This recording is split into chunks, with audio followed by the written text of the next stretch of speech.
listening to Your Secret is Safe with Me, non-judgmental talk about infidelity with Dr. Marie Murphy. If you're looking for new perspectives on complicated relationship issues, you've come to the right place. Days go by, they're crawling by. Hi, everyone. I'm Dr. Marie Murphy. I'm a relationship coach, and I help people who are engaging in anything they think counts as infidelity to deal with their feelings, clarify what they want, and make decisions about what they're going to do. I offer shame-free, blame-free, non-judgmental coaching via Zoom, which means we can work together no matter where you're located. If you are ready to organize your thinking about your infidelity situation and start making choices and changes, I can help you do it. When you're ready to work with me, you can schedule an introductory coaching session through my website, mariemurphyphd.com. I can't wait to meet you. Okay, in last week's episode, I talked about why we may want to seek out other people's advice when we're facing what seems like a major life dilemma, like an infidelity situation perhaps, and why it's so much more beneficial to learn how to cultivate clarity and certainty for ourselves instead of seeking out advice from others. Today, I'm going to talk about a time in my life when I did not do that.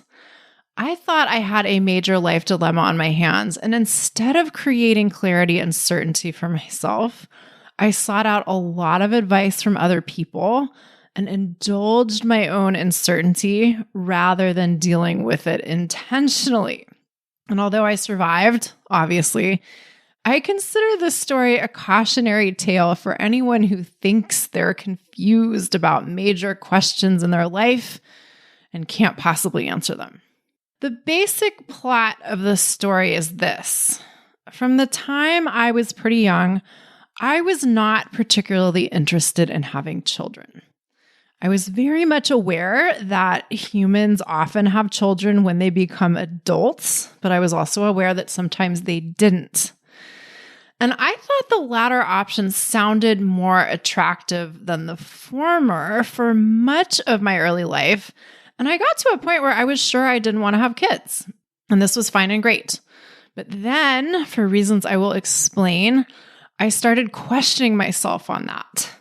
And thus ensued a few years of total fucking nonsense.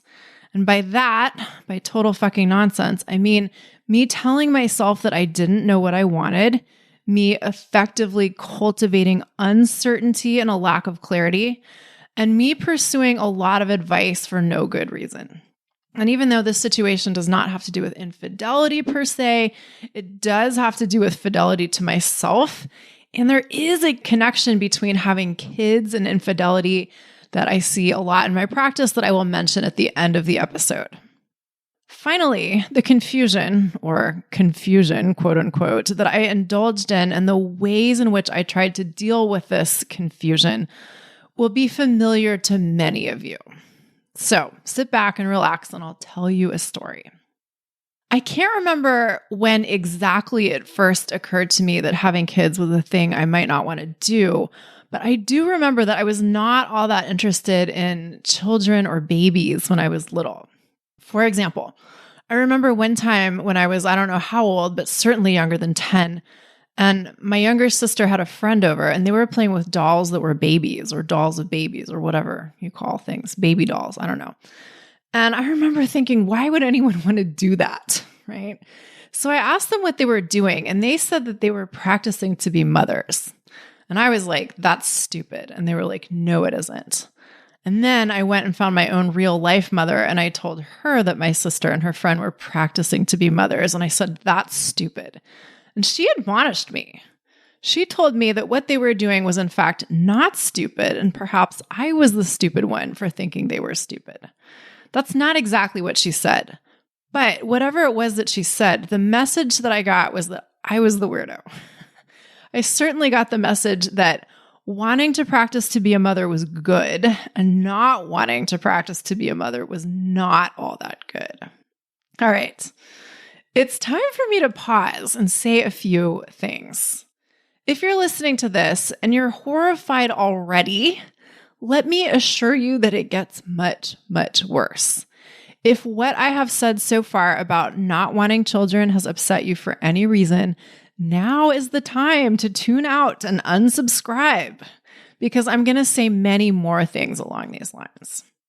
I am well aware that some people equate not wanting to have children with being a horrible person. There have been plenty of times when I've told someone calmly and reasonably why I don't want to have kids without criticizing their choices. And in response, they have told me that there is something deeply wrong with me or that I should be burned at the stake. And if that happens to be your opinion, that's fine with me. And if it is, you may want to tune out right now.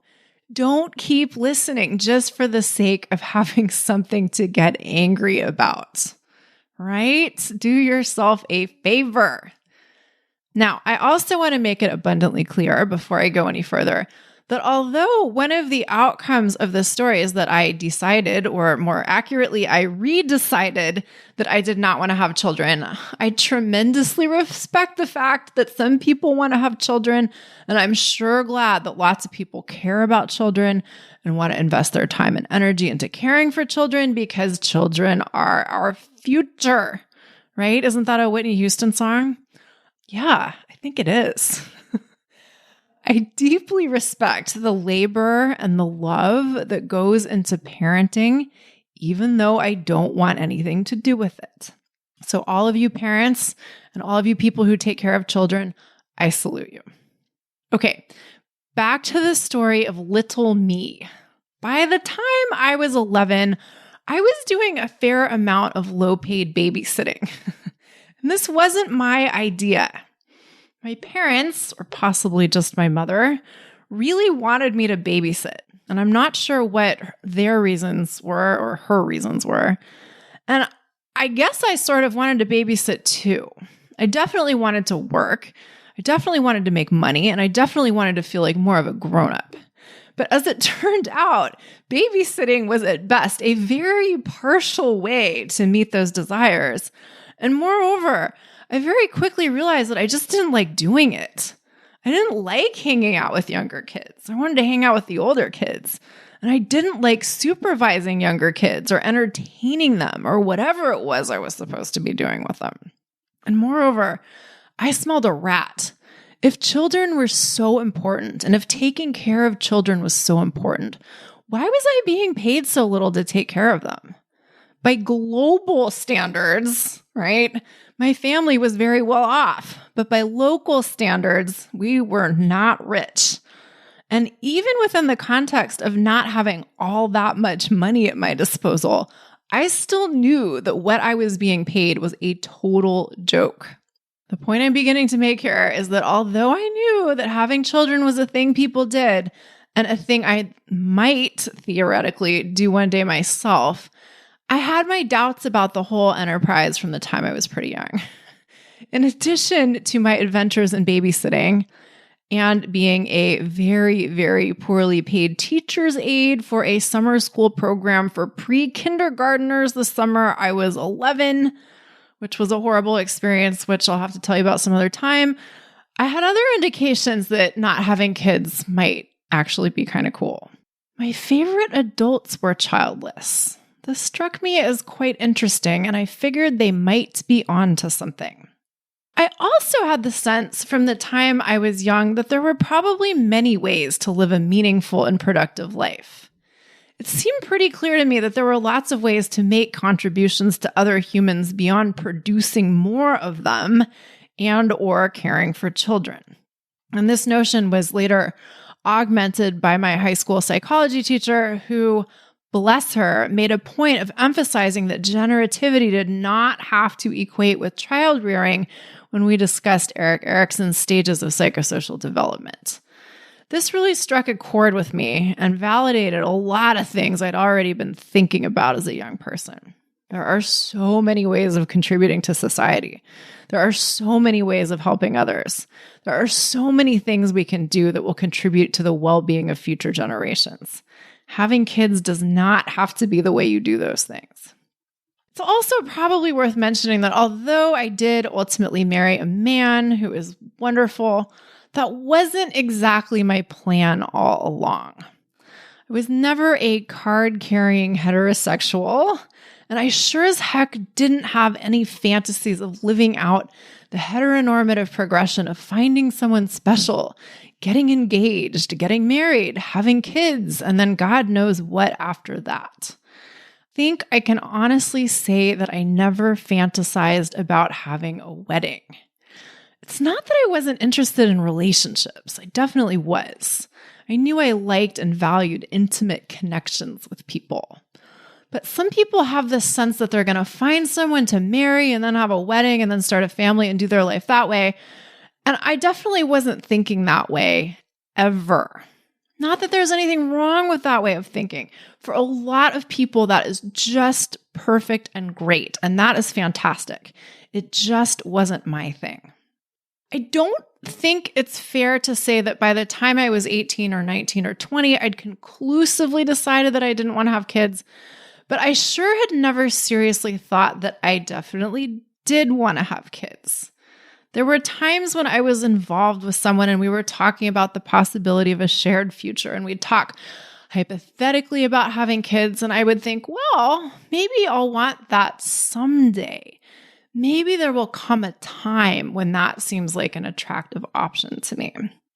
But never at any point did the idea of being a primary parent and doing the bulk of the labor that went into parenting appeal to me.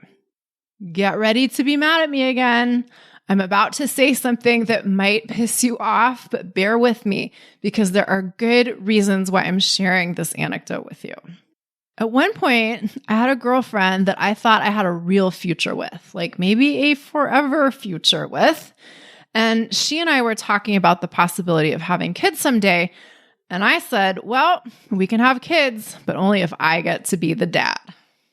Now, before you have a heart attack, let me make it clear that I know that some of you dads out there do the majority of the parenting, or at least do quite a bit of it.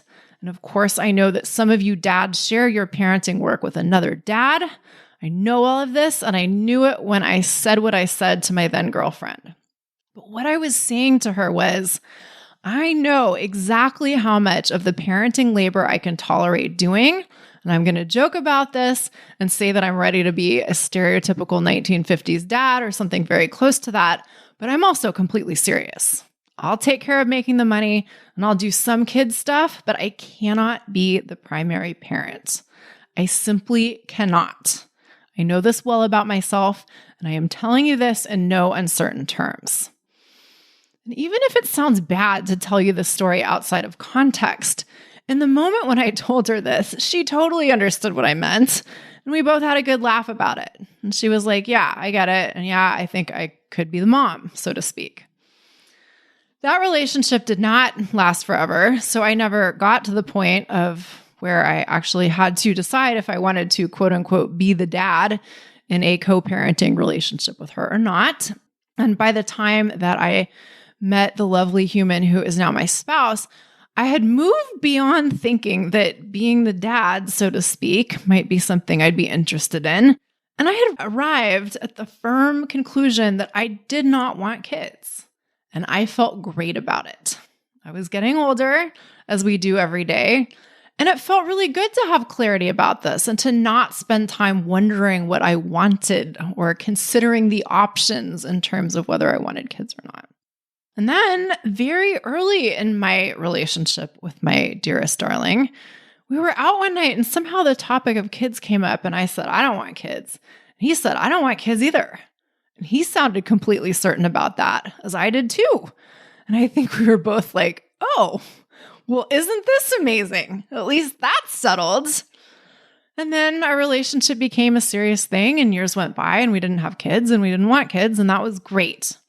Everything was fine.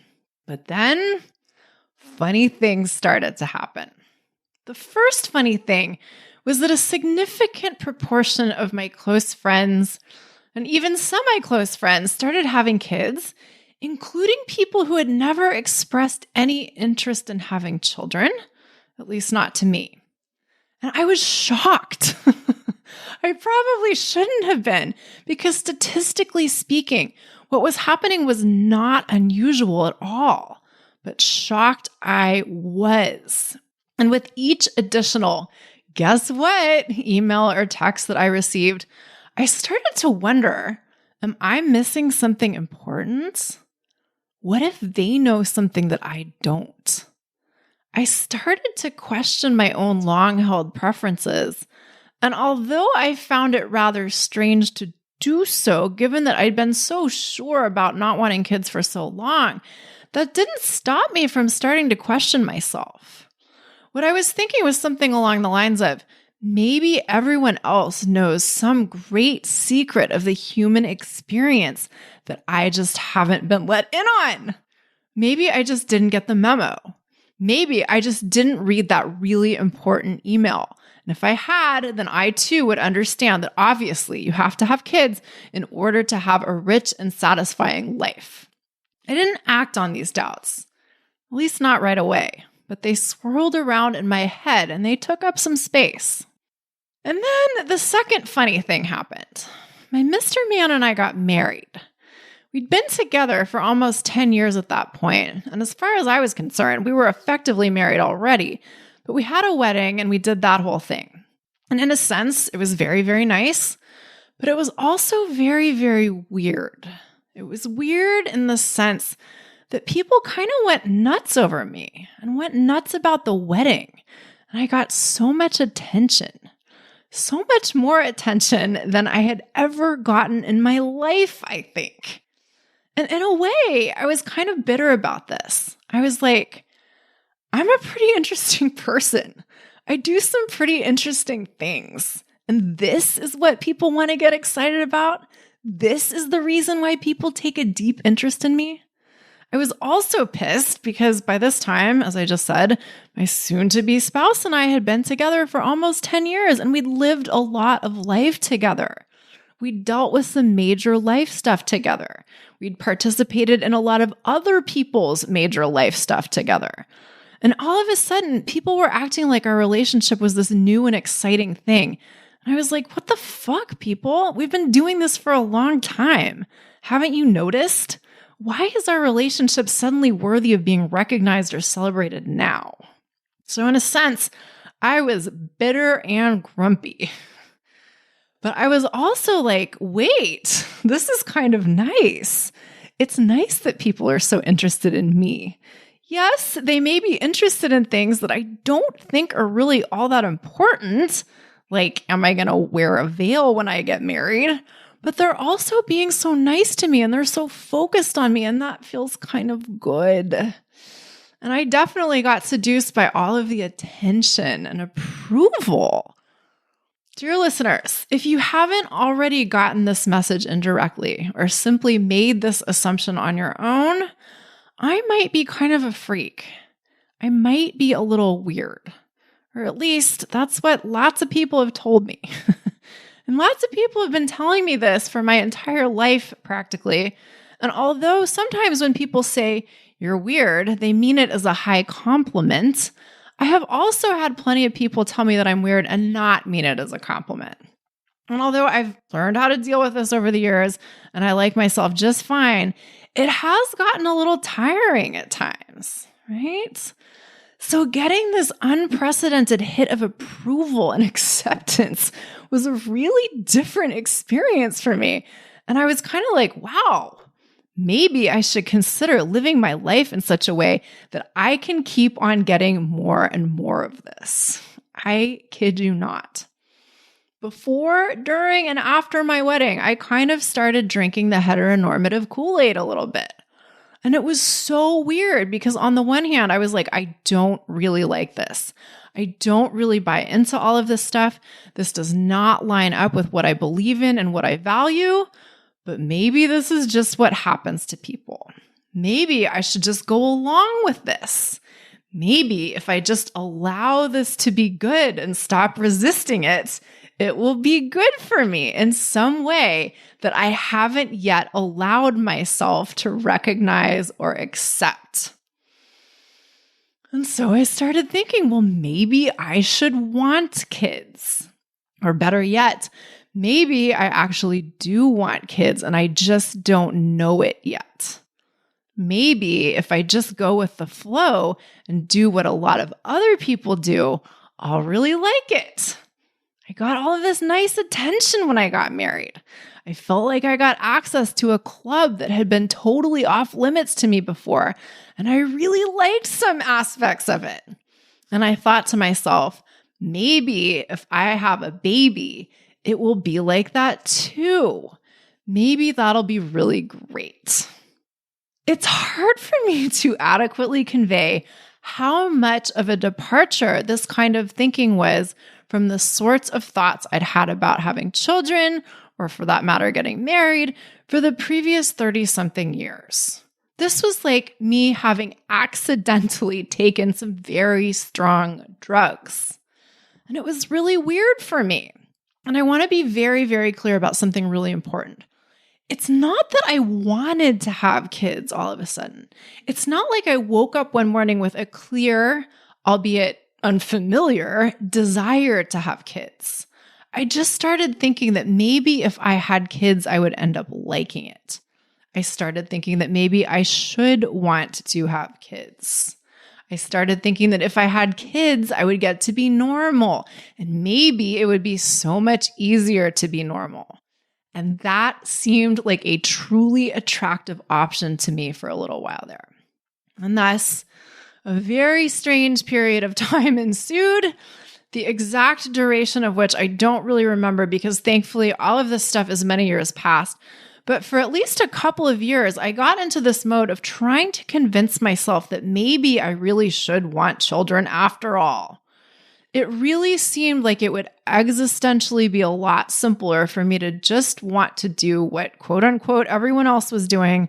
And of course, I say everyone else in quotation marks because that's not what everyone does. Not everyone wants kids or has kids, right? A lot of people do, but plenty of people don't. But for this period of time, I was paying a lot more attention to the people who did. And of course, within this interesting era, I told my Mr. Man that I thought that maybe we really should consider having kids, even though we'd both already decided that we didn't want to do that. And bless his heart, he was very accommodating. When I announced my possible change of heart to him, he basically said, look, if you want to do this, I will get on board and I'm sure it will be great, but you have to really want to do this. You have to be sure. If you're sure, I know I'll be able to get behind it, but you have to make the decision. And on the one hand, what a great answer, right? I deeply appreciated his generosity on this matter, and I totally respected his position. But on the other hand, I kind of wanted him to make the decision for me. I wanted him to just wake up one morning and say, I have decided that we really should have kids. So then I could just go along with his idea. So for a couple of years there, I did a lot of two things. One was asking my friends who had kids to sell me on the idea of having kids. There's so much I could say about this and what these conversations went like. But basically, I was asking people who had children and liked having children to tell me that I should want children too. I kind of wanted them to decide to want children for me. At the time, I had no idea that I was doing this, of course. At the time, I thought I was searching for insights that only people who have children could give me, and I thought this was a useful thing to do. Here's the other thing I did a lot. Every time I had a few glasses of wine, I would say to my darling spouse, do you think we should have kids? And at first, he would actually engage with me on this question, right? And we would talk about how we had both been really sure that we didn't want kids for a long time and why I now felt it necessary to revisit the question. And I'd go on and on and on about why I thought maybe I should want kids. And he was totally willing to discuss all of this with me. He was a sport about it. But this went on for months upon months. And he finally got to the point where he would just say, look, if you want to have kids, we can, but you have to decide that you want this. And that's all I have to say about this. And all of this went on for a while. By all of this, I mean that I was doing three things. I was thinking that maybe I should want kids because that would make me more normal. And maybe if I were more normal, I would be happier. I was basically asking my friends who had kids to convince me that I wanted kids. And I was basically asking my husband to want kids for me. And this was all happening in my mid-30s, by the way. I think I was 36 or 37 when I felt most tortured by all of this. So in other words, if I wanted to have a baby the old-fashioned way, it was probably time to get to work. And this was on my mind. I was getting to the point, after all of this good stuff, where I had kind of convinced myself that I really didn't know what I wanted and couldn't make a decision. And both because of this and in spite of this, I was rather miserable, going around and around and around in circles. And the way that I was not at all fun for me. I wasn't getting anything great out of continuing to believe that I had this important but unanswerable question on my hands. Here's what finally changed. One evening, as I had done many times before, I was having a glass of wine with my Mr. Man at the end of a long day, and I started up with the, "Do you think we should have kids?" thing. And this time he said something along the lines of, "Oh, come on. It's time to cut the shit. You don't want children. You don't like kids. You don't like babies. You are incapable of changing diapers. When you go visit your friends who have kids, you're ready to get out of there after like 15 minutes. You don't want anything to do with any of it. You couldn't possibly take care of a baby for days on end, even if we had all the help in the world." Now, that's not exactly what he said, but it's pretty close. The essence of his message was, it's time for you to stop bullshitting yourself about what you know to be true for yourself and about yourself. And when he said what he said, as directly as he did, I was like, oh, yeah, you're absolutely right. It was as if I was awakening from a coma. Actually, I don't know if that's accurate because I don't know that much about what it's like to awaken from a coma, and it might not be a sudden thing like I'm imagining it. Anyway, it was like I was instantly waking up from a deep sleep. That's better. As soon as he said those things, it all sounded totally obvious to me. And in a sense, it was obvious, but I'd been trying to talk myself out of the obvious for such a long time. And I'd convinced myself that there was actual value in doing so. Here's the thing, listeners.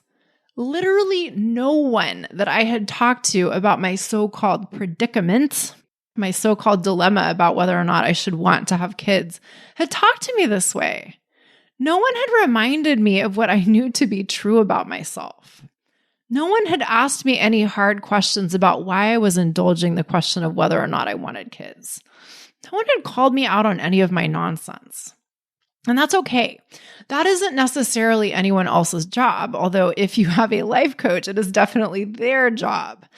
I had kind of asked my friends with kids to sell me on having kids, and they had basically done that, or at least tried to do that.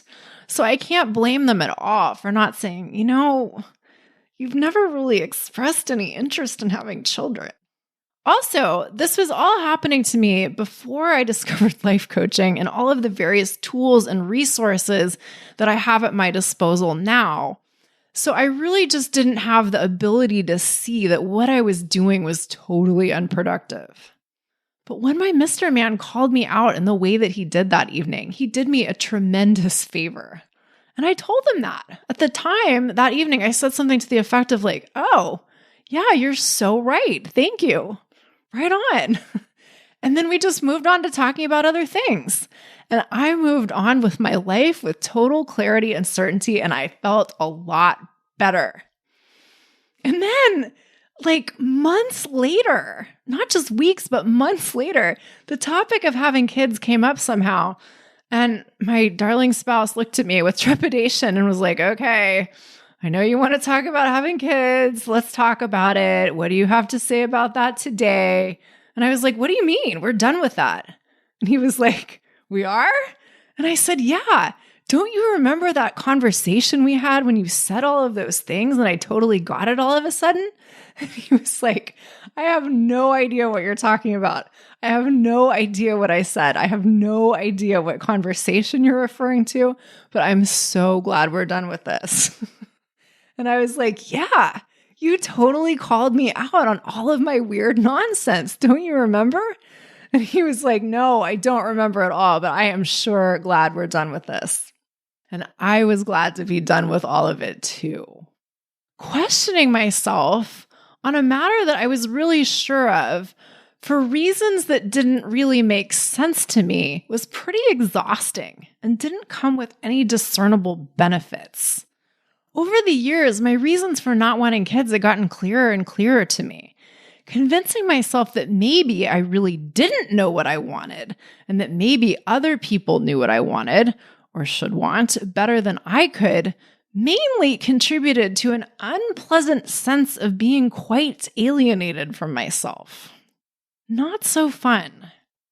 There are many funny postscripts to this story, but the one I'll share with you is this.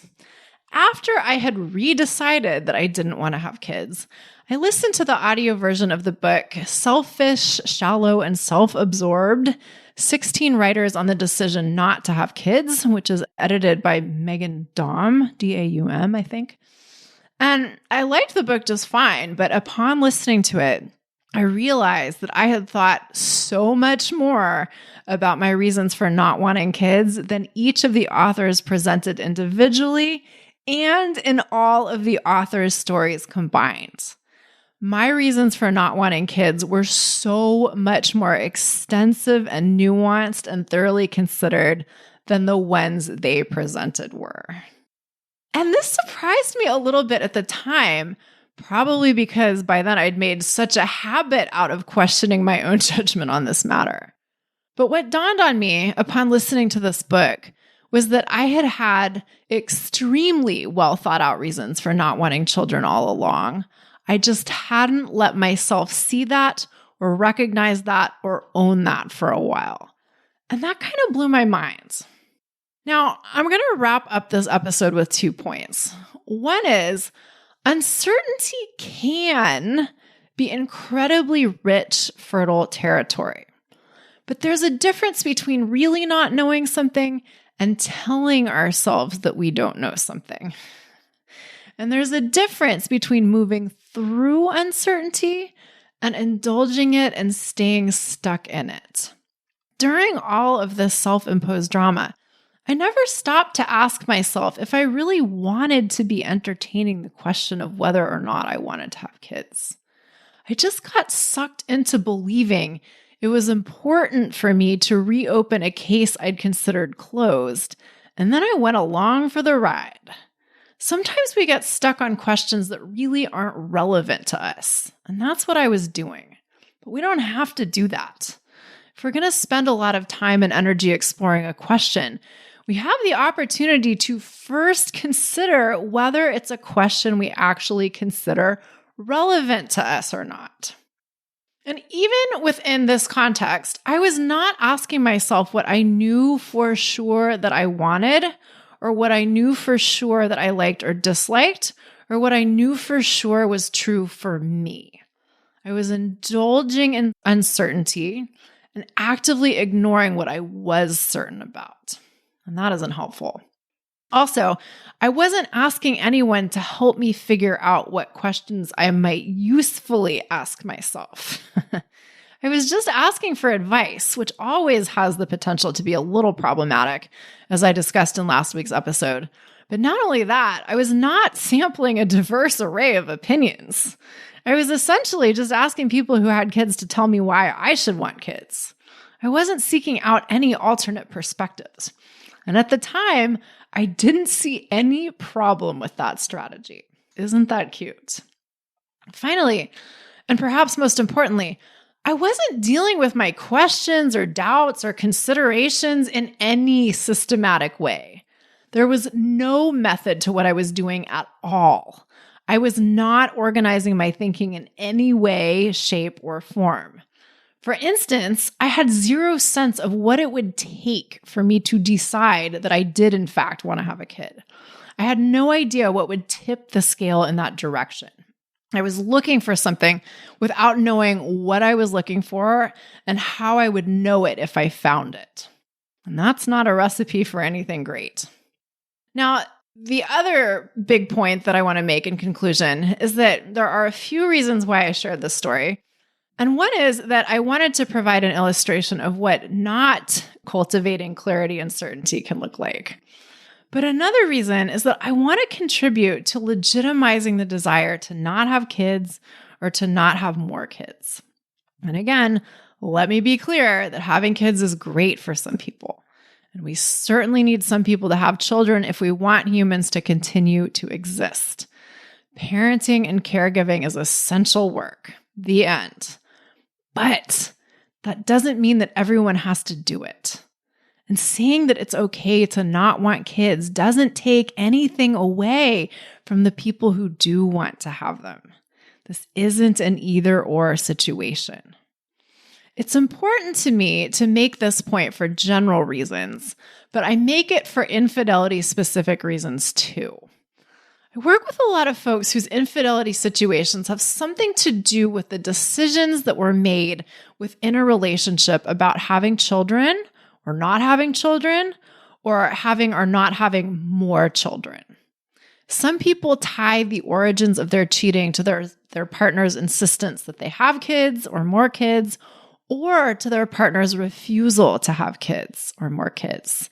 They peg this as the source of all of their resentment and unhappiness in the relationship. And the point here isn't that anyone's right. The point is not that it's fundamentally better to have kids than not, or vice versa. And the point is not that it's ultimately helpful to blame your unhappiness in a relationship on your partner's insistence about having or not having kids. However, it is legitimate to be upset about the decisions made in your relationship about having kids or not. It's okay to start from a place of blame. It's human. The thing is, you just may not want to stay in blame forever, right? And I can help you work from blame to something else if you want to. The point I really want to stress is that if we want to have more open and honest conversations with our partners about having kids, we need to consider that the preference to not have kids or to not have more kids is as legitimate as the desire to have kids or to have more kids. If we think our desires for kids or no kids or whatever are fundamentally more legitimate than our partners, that's a recipe for trouble.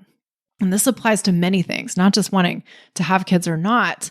But of course, the kids or no kids thing is a biggie because there is so much societal support for the idea that it is, in fact, absolutely better to procreate than to not procreate.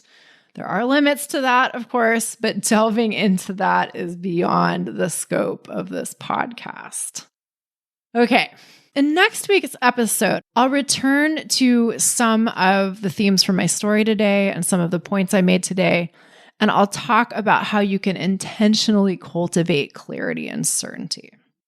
And in the meantime, if you are ready to begin the process of resolving your infidelity situation in a way that's truly right for you, head on over to my website, mariemurphyphd.com, and schedule an introductory coaching session with me. If you have felt stuck in terms of figuring out what you want to do about your infidelity situation, why stay stuck for any longer? I can help you get unstuck so that you can get on with the very important business of actually living your life. I will tell you that there is a very big difference between thinking about making change and actually getting down to business and beginning the work of making change. Thinking about making change can feel kind of good. Actually getting to work may feel really challenging. Passively listening to information on a podcast can be kind of fun and entertaining. And actually applying the concepts I talk about to your own life can require effort. And thus, a lot of us stay in the safety zone of thinking about making change, but not really doing anything about it for a long time. Staying at the surface level is easy and fun. Digging deep may be hard and scary and confounding at times, but it's only by doing the real work that we can make real change. There's so much magic in being willing to commit to ourselves and make the effort to do whatever it takes to make the changes we desire. So when you're ready to put the effort in, I'm here to help you make the changes in your love life that you want to experience. All right, everyone. Thank you all so much for listening. Have a great week. Bye for now. Thanks for listening to Your Secret is Safe with Me with Dr. Marie Murphy. Make sure to click subscribe to get updates on our latest episodes.